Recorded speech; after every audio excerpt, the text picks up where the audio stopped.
اعوذ باللہ من الشیطان الرجیم بسم اللہ الرحمن الرحیم وانی مرسلۃ الیہم، تو میں ان کی طرف الیہم بہدیۃ، میں کچھ ہدایہ بھیجتی ہوں، کچھ میں تحفے تحائف جو ہے بڑی قیمتی چیزیں میں بھیجتی ہوں، فناظرۃ، اور پھر دیکھتی ہوں بما یرجع المرسلون، کہ جن کو میں بھیجتی ہوں جن کو ایلچی بنا کر وہ کیا جواب وہاں سے لے کر آتے ہیں، کیا پیغام لے کر آتے ہیں۔ گویا کہ وہ ٹیسٹ کر رہی ہے حضرت سلیمان کو کہ آیا یہ مال و متاع دنیاوی کے اس لالچ کے اندر آ جاتے ہیں اور بس اس سے آگے کا مطالبہ نہیں کرتے، یا یہ کہ ان کا مسئلہ کوئی مختلف ہے۔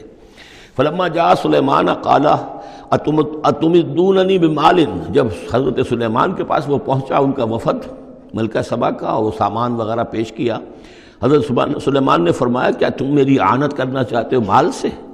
فما آتانی اللہ خیر مما آتاکم، تو جو کچھ مجھے اللہ نے دے رکھا ہے وہ کہیں بہتر ہے اس سے جو تمہیں دیا ہے۔ بل انتم بہدیتکم تفرحون، اپنا یہ سارے ہدایہ تمہیں مبارک ہوں، یہ واپس لے جاؤ، تم ہی خوش رہو۔ ارجع الیہم، اب اس کے بعد دھمکی آئی، وہ جو بھی سفیر آیا تھا اس سے کہا لوٹ جاؤ اپنی قوم کی طرف، فلناتینہم بجنود لا قبل لہم، تو ہم ایسے لشکر لے کر آئیں گے، ان پر حملہ آور ہوں گے کہ جن کا مقابلہ ان کے لیے ممکن نہیں ہوگا۔ وَلَنُخْرِجَنَّهُم مِّنْهَا أَذِلَّةً، اور ہم نکال باہر کریں گے انہیں اس ملک سے أَذِلَّةً، ذلیل کر کے، وَهُمْ صَاغِرُونَ، اور وہ بہت ہی ذلیل و خوار ہو جائیں گے۔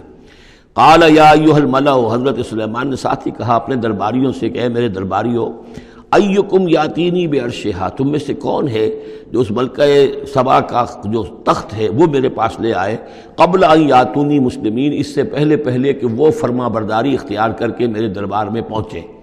یعنی یقین تھا حضرت سلیمان کو کہ اب اس کا جواب یہی آئے گا اور وہ حاضر ہوگی اور اظہار اطاعت کے لیے، لیکن انہوں نے چاہا کہ اس کا جو تخت جو ہے کسی طریقے سے اس کے یہاں پہنچنے سے پہلے یہاں آ جائے، تو اس کا امتحان لینا چاہتے تھے، ذرا سی اس کے اندر تبدیلی کر کے رنگ روپ کی کہ آیا پہچانتی ہے یا نہیں۔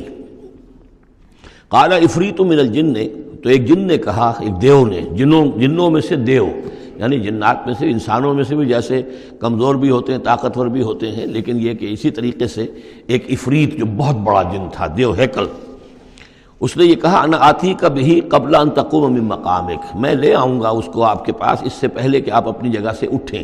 مراد یہ ہے کہ دربار کے برخاست ہونے سے پہلے جب دربار جو آپ کا لگا ہوا ہے اس کے برخاست ہونے سے قبل، اس سے پہلے میں لے آؤں گا۔ وانی علیہ لقوی امین، اور میں اس کے لیے قوی بھی ہوں اور امانت دار بھی ہوں، معتبر بھی ہوں۔ قال الذی عندہ علم من الکتاب، کہا اس شخص نے کہ جس کے پاس کتاب کا علم تھا۔ اب یہ آیات متشابہات میں سے ہے، یہ کون سی کتاب ہے، کون سا علم ہے، یہ ہم نہیں جانتے، نہ ہمارے پاس اس کے سلسلے میں کوئی مرفوع حدیث محمد الرسول اللہ صلی اللہ علیہ وسلم کی موجود ہے۔ یہ آیات متشابہات میں رہے گا۔ کوئی ہے وہ عملیات جن کو ہم کہتے ہیں، ان میں سے کوئی عمل ہے کہ جو خاص جس کی کہ تاثیر یہ تھی، جس کے ذریعے سے یہ کام کر لیا گیا۔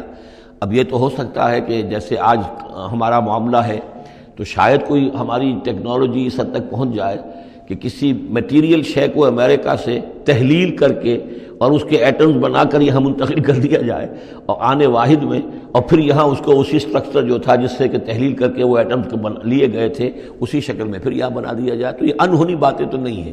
اب جہاں پہنچ رہی ہے ہماری ٹیکنالوجی، یہ عین ممکن ہے کہ ایسا ہو جائے، اور شاید اسی طرح کی کوئی بات ہوگی کہ جو اس وقت ہوئی ہے، واللہ اعلم۔ قال الذی عندہ علم من الکتاب، تو کہا اس شخص نے جس کے پاس کتاب کا علم تھا، کہتے ہیں کہ یہ ان کا وزیر تھا آصف بن برخیہ، اور اس کے پاس خاص طور پر یعنی کتب سماویہ کا اور اللہ کے ناموں کا علم تھا۔ اب وہ ناموں کا علم جو ہمیں نام بتائے ہیں محمد الرسول اللہ صلی اللہ علیہ وسلم نے، ان میں سے کسی کی تاثیر یہ نہیں ہے بہرحال، لہذا اس کا انکار تو ہم نہیں کریں گے، قرآن میں ہے، لیکن بہرحال اگر یہ چیز ایسی ہوتی کہ جس میں ہمارا ان دلچسپی لینا مفید ہوتا تو محمد الرسول اللہ صلی اللہ علیہ وسلم ضرور ہمیں بتاتے۔ اگر آپ نے نہیں بتایا ہے تو اس کا مطلب یہ ہے کہ اس کھود کرید میں ہمیں نہیں پڑھنا چاہیے۔ انا آتی کا بھی قبل ان یرتد الیک طرفک، کہ میں تو لے آؤں گا اس کو اس سے پہلے کہ آپ کی نگاہ پلٹ کر آپ تک آئے۔ فلما رآہ، یہ کہتے ہی، اور وہ لے بھی آیا، فلما رآہ مستقرا عندہ، دیکھا انہوں نے کہ وہ سامنے رکھا ہوا ہے۔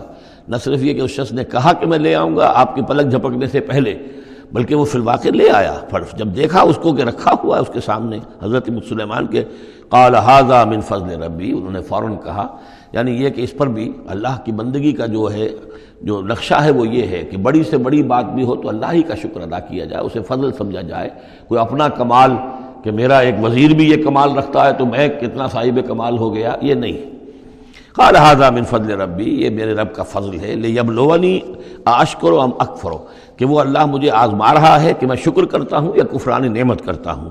ومن شکر فانما یشکر لنفسہ، جو کوئی شکر کرتا ہے وہ اپنے بھلے کے لیے کرتا ہے۔ ومن کفر فان ربی غنی کریم، اور جو کفران نعمت کی روش اختیار کرتا ہے تو میرا رب تو غنی ہے اور کریم ہے۔ قال نکروا لها عرشھا، حضرت سلیمان نے فرمایا کہ ذرا اس کا جو اس ملکہ بلقیس کا جو عرش ہے، اس کا جو تخت ہے، اس سے ذرا اس کی حیت بدل دو تھوڑی سی، ننظر، ہم ذرا دیکھیں گے، تہتدی، کیا وہ پہچان لیتی ہے اس کو، ام تکون من الذین لا یہتدون، یا یہ کہ ان لوگوں میں سے ہوتی ہے کہ جو نہیں پہچان پاتے۔ فلما جات قیل اہٰکذا عرشک، جب وہ پہنچی دربار میں پیش ہوئی تو اس سے کہا گیا کیا اسی طرح کا ہے آپ کا عرش، اہٰکذا، یہ جو تخت یہاں رکھا ہوا ہے کوئی ایسا ہی تخت ہے آپ کا؟ قالت کانہ ہو، اس نے کہا نہیں، تو معلوم ہوتا ہے وہی ہے، یعنی اس نے پہچان لیا، مطلب ذہین عورت تھی۔ ویسے بھی اس کا جو قول تھا وہ بھی بڑی ذہانت پر مبنی تھا، ان الملوک اذا دخلوا قریۃ افسدوها وجعلوا عزت اہلها اذلہ، تو اس نے پہچان لیا۔ اہٰکذا عرشک، کیا اس طرح کا ہے تمہارا عرش؟ قالت کانہ ہو، اس نے کہا نہیں، یہ تو محسوس ہوتا ہے وہی ہے۔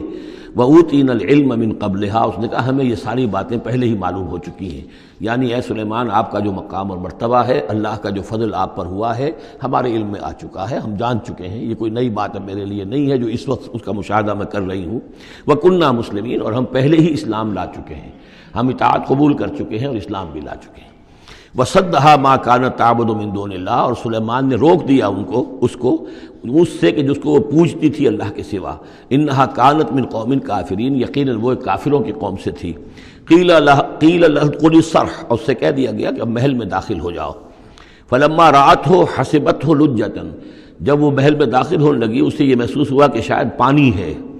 وَكَشَفَتْ عَنْ سَاقَيْهَا، تو اس نے اپنے ذرا جو بھی شلوار یا جو بھی اس کا لباس تھا اسے اٹھایا اوپر کو اور اس سے پنڈلیاں کھولی۔ وَكَشَفَتْ، اس نے کھول دی اپنی پنڈلیاں۔ قَالَ إِنَّهُ صَرْحٌ مُمَرَّدٌ مِّن قَوَارِيرَ، حضرت سلیمان نے فرمایا یہ پانی نہیں ہے، یہ محل ایسا ہے کہ جس میں شیشے جڑے ہوئے ہیں۔ وہ شیشے میں جو عکس پڑ رہا تھا وہ سمجھی کہ یہ پانی ہے، پانی میں عکس پڑ رہا ہے، لہذا وہ اس میں سے پانی میں سے ہو کے گزرنا پڑے گا، وہ پانی نہیں تھا، شیشہ تھا۔ یہ تو بلکہ شیشہ ہے، محل ہے ایسا جس کے اندر کہ شیشے جڑے ہوئے ہیں۔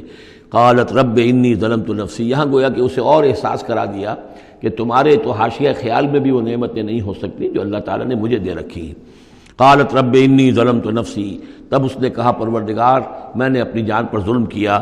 واسلمت مع سلیمان للہ رب العالمین، اور میں تو اسلام لے آئی اور میں نے سر تسلیم خم کیا اور اطاعت اختیار کی سلیمان کے ساتھ، اس اللہ کا اسلام لے آئی، اللہ کی اطاعت قبول کی جو تمام جہانوں کا پروردگار ہے۔